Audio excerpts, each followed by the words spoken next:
बहुत तेज है। Hi friend, आज हम आपको सिखाने जा रहे हैं रीजनिंग का परिचयक चैप्टर, जो एग्ज़ाम में बहुत इम्पोर्टेंट है। लास्ट ईयर एसआई के एग्ज़ाम में वो नहीं आया था, लेकिन उससे पहले एसआई के एग्ज़ाम में आया था। और अभी किसी बुक में नहीं है, किसी प्रैक्टिस सेट में परिचयक चैप्टर को छाप दिया है और किसी में नहीं छापा। जिसमें छापा है उसके क्वेश्चनों को टीचर सॉल्व नहीं कराते, ये बोल करके ये एग्ज़ाम में नहीं आते, लेकिन जब वो एग्ज़ाम में आएंगे तब सबको प्रॉब्लम आ जाएगी। इसलिए हम आपको सिखाने जा रहे हैं देन परिचयक। देखो ज़रा, परिचयक सबसे पहला नाम कि परिचयक किसी चैप्टर का नाम नहीं है। इसमें परिचयक नाम जो रख दिया है वो आपके प्रश्नों में परिचयक वर्ड का यूज हो रहा है, बस इसलिए परिचयक नाम चैप्टर का आसानी के लिए रख दिया है। अगर बात करें हम इसकी कि ये वाला जो चैप्टर है इसका नाम आखिर है क्या, तो मैं आपको वो नाम लिखकर दिखा रहा हूँ। इसका नाम है अमूर्त विचारों एवं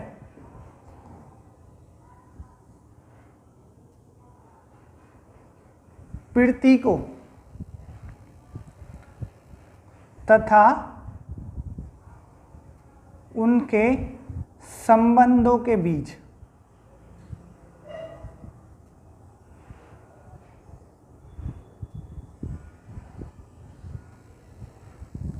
सामंजस्य की क्षमता।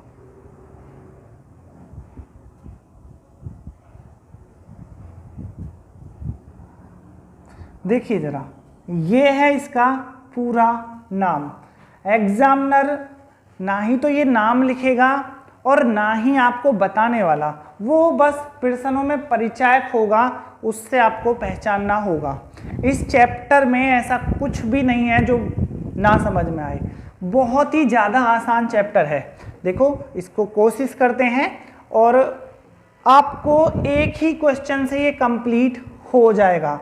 ये नॉर्मली 2 टाइप के सवाल होते हैं, मैं आपको पहला टाइप करके दिखा रहा हूँ। इसमें लिखा कैसे होता है सवाल, यहाँ से स्टार्ट होता है, ये हमारा निर्देश है, निर्देश देता है वो यहाँ से। नीचे एक जोड़ दिया गया है जिसका प्रत्येक अक्षर एक विशेष अंक का परिचायक है, लेकिन कोई भी अंक 0, 4, 5, 6 तथा 9 का परिचायक नहीं है। नीचे जैसे कि ये है, एक जोड़ दिया है। एग्जामिनर जोड़ भी दे सकता है और घटाना भी, कुछ भी दे सकता है, डिपेंड करेगा वो क्या है। सवाल मोस्टली प्लस ऐड करने के ही होते हैं, तो ऐड करने का ही सिखाते हैं। यहाँ पर सबसे पहले आपको एक बात नोट करनी है, नीचे एक जोड़ दिया गया है जिसके प्रत्येक अक्षर एक विशेष अंक का परिचायक है, लेकिन कोई भी अंक इसका परिचायक नहीं है। तन ये है इसकी इंपॉर्टेंट बात, ये वाली। अगर उसने बोला है नहीं है, मतलब इन अंकों का यूज नहीं करना। अगर वो बोल दे परिचायक है तो आपको इन ही अंकों का यूज करना है। तो मैं अभी यहाँ पर नहीं लिख देता हूँ, जैसा कि हमारा प्रश्न में है। आपको बात समझ में आ गई होगी। करना क्या है अब इसमें, जैसे कि उसने बोला है जिन अंकों के लिए उसने मना करा है, आप उनके बारे में देखिए। 0 से लेके 9 तक की गिनती में उसने जिन जिन अंकों को मना करा है, आप पहले वो अंक लिखिए। देखो जरा, वहां 0 को मना करा है, देन 1, उसके बाद 2, देन 3, देन 7, देन 8। ये हैं वो 5 अंक जिनका आपको प्रयोग करना है। इन 5 अंक से अलग कोई और अंक का प्रयोग नहीं करना। आपको सिर्फ यही 5 अंक प्रयोग में लाने हैं। देन पहली कंडीशन ये है, देखो जरा फिर से, 0 से 9 तक के अंकों के बीच में उसने जिन अंकों को मना कर दिया, आपको वो लिखने हैं। उसके बाद यहाँ पर दे रखे हैं उसने जिन जिन अंकों को दिया है, आप उन पर डॉट लगाइए। ये एक खाली स्थान के अकॉर्डिंग आप समझिए। यहाँ पर 3 अक्षर हैं और 3 अक्षर में 3 अक्षर जोड़े और 4 अक्षर बन गए। देन पहली कंडीशन यही है कि 3 अक्षर में 3 अक्षर जोड़ने के बाद 4 अक्षर बन जाते हैं, तब क्या करना है। मैंने हर एक के लिए एक डॉट लगाया है और मैं उस पर एक अंक लिख दूंगा, ठीक है।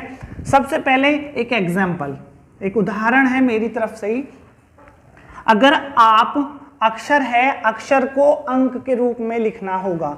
अगर आप एक अंक में एक अंक जोड़ दें, देखिए जरा फिर से, एक अंक की कोई भी संख्या जो सबसे बड़ी है उसमें आप एक अंक की ही सबसे बड़ी संख्या जोड़िए और उसे जोड़ने के बाद अगर वो 2 अंक बन जाएं, तो यहां से है बात। सबसे पहली बात, अगर एक अंक में एक अंक जोड़ के 2 अंक बन जाएं या 2 अंक में 2 अंक जोड़ के वो 3 अंक बन जाएं, तो आप समझिए बात कि अगर समान अंकों को जोड़ के एक एक्स्ट्रा बने तो लास्ट वाला जो होता है लेफ्ट में वो हमेशा 1 ही बनेगा।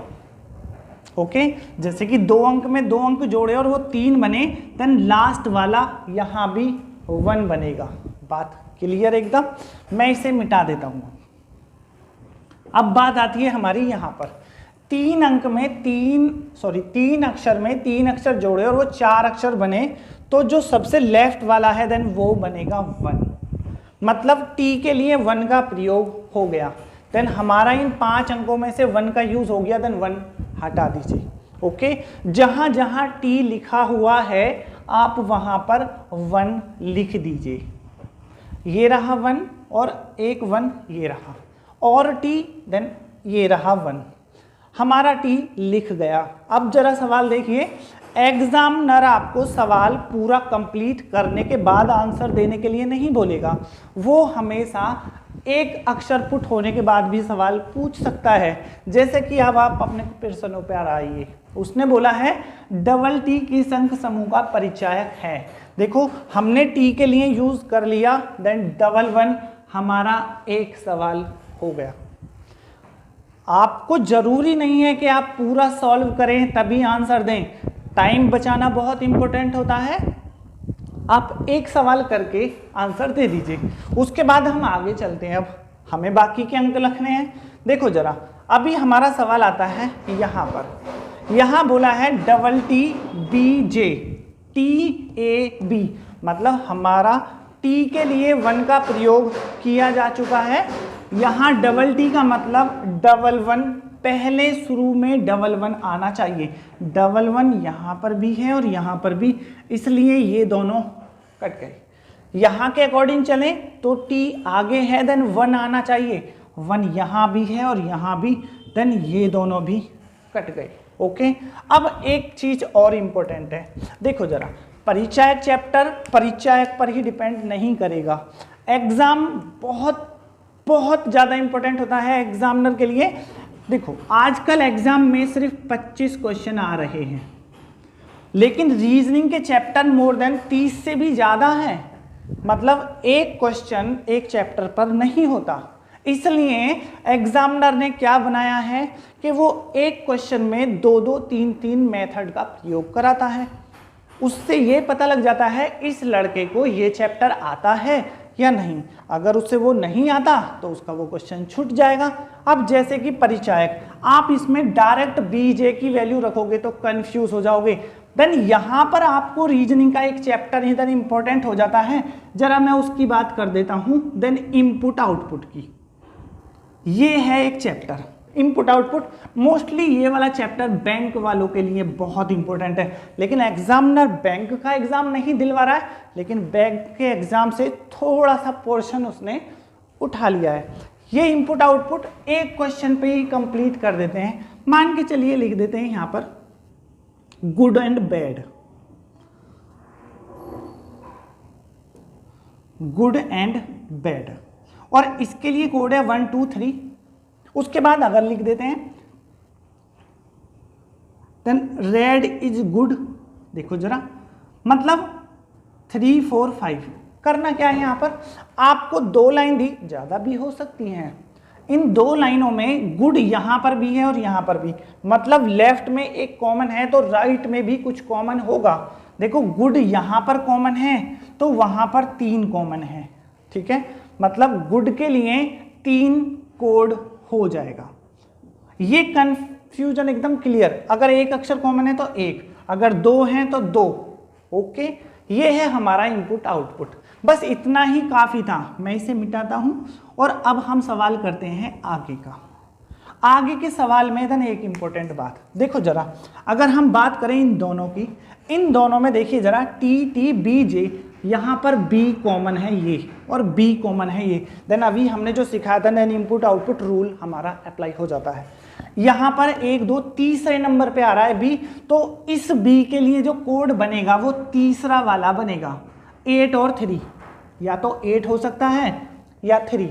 अगर हम इस वाले बी की बात करें तो ये लास्ट में है और इसके लिए कोड या तो 3 या 2, मतलब इन दोनों में से कोई सा भी एक होगा, देन ये बात कंफर्म है। अब जरा आगे देखिए, हमारा इन दोनों में भी जो कॉमन है देन वो निकल के आएगा और बी का कोड यहाँ पर जो कॉमन बना वो बना देन 3, तो बी का कोड एकदम क्लियर हो गया हमारा। और जहां भी बी लिख रहा है वहां आप 3 लिख दीजिए, 3 और 3। और अब देखिए जरा, ये मैं मिटा देता हूं, बी का कोड देखिए जरा, बी का कोड करने के लिए आप B3 है देन 3 का मतलब देन डी था आंसर। अब एक बात देखिए जरा, टी का कोड हमें पता था, बी का हमें पता लग गया और जे का कोड 8, क्योंकि 3 सिर्फ बी पर आ रहा है तो नेक्स्ट वाला अपने आप उसका कोड हो जाएगा, देन जे का कोड 8 बना, देन 8 जहां पर जे लिखा हुआ है आप वहां जे की जगह पर 8 लिख दीजिए। देखो जरा, हमने 1 का प्रयोग कर लिया, हमने 3 का प्रयोग कर लिया और हमने 8 का, हमारे पास सिर्फ अब 2 अंक बचे हैं। अब आप डायरेक्ट भी उनको लिख सकते हो, 1 में कितना जोड़ें जो 8 आ जाए, तो 1 में 7 जोड़ दो देन 8 बन गया, 1 में कितना जोड़ें जो 3 बन जाए देन 2, और हमारा पूरा कंप्लीट जोड़ बन गया। अब हमें आंसर देने हैं, देखो जरा टी ए बी के अकॉर्डिंग, यहां से इसका क्वेश्चन के अकॉर्डिंग देन इसका आंसर सी हो गया। अब जरा यहां पर देखिए जरा, यहां पर एक क्वेश्चन बनाया है उसने, जोड़ में प्रयुक्त संख्याओं का गुणनफल करने पर, देखो जरा उसने गुणनफल किया है, वो यहां पर सब्ट्रैक्ट घटा भी सकता है। आप बिल्कुल भी इस बात को ना सोचें, सबसे आसान है। अगर आप देखें रीजनिंग को रीजनिंग की ही तरह पढ़ें, बहुत से लोग रीजनिंग को पढ़ते हैं मैथ के अकॉर्डिंग, बहुत चीज़ों को याद कर लेते हैं। रीजनिंग है कॉमन सेंस पे, आधी से ज़्यादा चीज़ें आपको अपना माइंड लगा के सोचनी होंगी। अगर आप डायरेक्ट करेंगे इम्पॉसिबल। कुछ चैप्टर हैं रीजनिंग के जो हो जाते हैं मैथ के according, but mostly reasoning common sense पे डिपेंड करती है। ये बोलता है जोड़ में प्रयुक्त संख्याओं का गुणनफल कर दो आप।